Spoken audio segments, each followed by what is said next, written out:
लोकशाहीचा बुलंद आवाज, रिपब्लिकन वार्ता, महाराष्ट्र। लातूरात जनसुरक्षा कायद्याला कडाडून विरोध। महात्मा गांधी चौकात कृती समितीचं धरणे सत्याग्रह, विविध संघटनांचा मोठा सहभाग। गेल्या पावसाळी अधिवेशनात महाराष्ट्र सरकारने सर्व विरोधी पक्ष व संघटनांना नेस्तनाबूत करण्यासाठी जनसुरक्षा कायदा मंजूर केला आहे। हा कायदा अतिशय घातक स्वरूपाचा असून जनसामान्यांना संविधानाने दिलेल्या अभिव्यक्ती स्वातंत्र्यावर घाला घालणार आहे।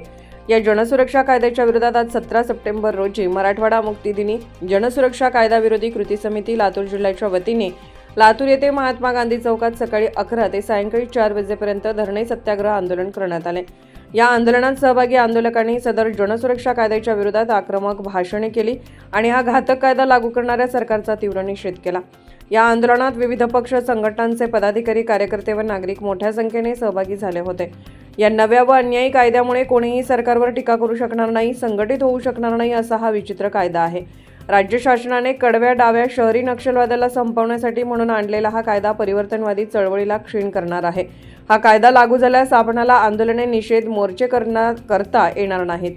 आपल्यावर एक प्रकारची गुलामी लादली जाणार आहे। या गुलामीतून मुक्त होण्यासाठी आपण या कायद्याला विरोध करून हा कायदा रद्द झाला पाहिजे। यासाठी सर्व परिवर्तनवादी संघटना, सर्व दलित संघटना, पुरोगामी संघटना, विचारवंत लेखक, साहित्यिक व पत्रकार यांनी सर्व ताकदीनिशी या आंदोलनाच्या माध्यमातून विरोध केला।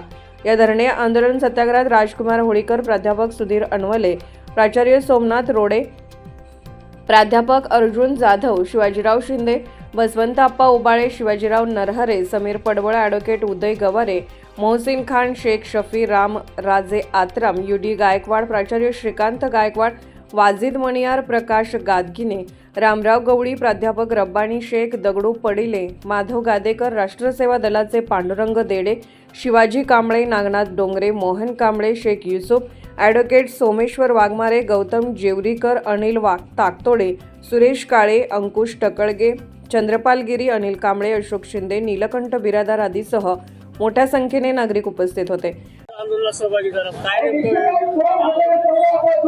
जनसुरक्षा कायदा ज्या पद्धतीने इंग्रजांना हाकलून देण्यासाठी स्वातंत्र्य लढा उभा केला गेला होता, त्या काळामध्ये इंग्रजांनी एक कायदा आणला होता, पब्लिक सर्व्हिस ऍक्ट। तसाच हा कायदा देवेंद्र फडणवीस शासनाने आणलेला आहे। याच्यामध्ये राजकीय पुढारी काही हस्तक्षेप करत नाहीत, सत्ता पक्षातले असो विपक्षातले असो कुणी काही बोलत नाही। त्याचं एकमेव कारणच एक आहे की सत्तेचा मलिदा कधी हे लाटणार आहेत, कधी ते लाटणार आहेत, पण सर्वसाधारण लोकांची जनतेच्या मागण्या संदर्भात ज्या चळवळी चालतात त्या चळवळी संपवण्याचं कटकारस्थान या जनसुरक्षा कायद्या माध्यमातून होणार आहे। याचा प्रखर विरोध झाला पाहिजे। जात पात पंथ धर्म ह्याला न जुमानता ज्या पद्धतीनं आता मागच्या काळामध्ये एक प्रकार नवीनच प्रकार काहीतरी सुरू केला होता की एक कायदा आणण्याचा प्रयत्न केला होता, परंतु त्यालाही कुणी तारा दिला नाही। परंतु आता ही चळवळी संपवण्याचा अर्बन नक्षलवादच्या नावाखाली, चळवळीच्या नावाखाली हा कायदा लादण्यात येऊन ही चळवळीतली जे काही मंडळी आहेत त्यांना संपवण्यासाठीचा हा कायदा आहे। आणि सगळ्यांची येणाऱ्या काळामध्ये हा जर कायदा अंमलात आला तर माझ्यासारखी परिस्थिती म्हणजे चळवळीतल्या माणसाची कशी परिस्थिती ते दाखवण्याचं मार्मिक काम मी आज केलं। रिपब्लिकन वार्तासाठी लातूर जिल्हा प्रतिनिधी Sagir Momin. Subscribe now and press the bell icon. Never miss an update.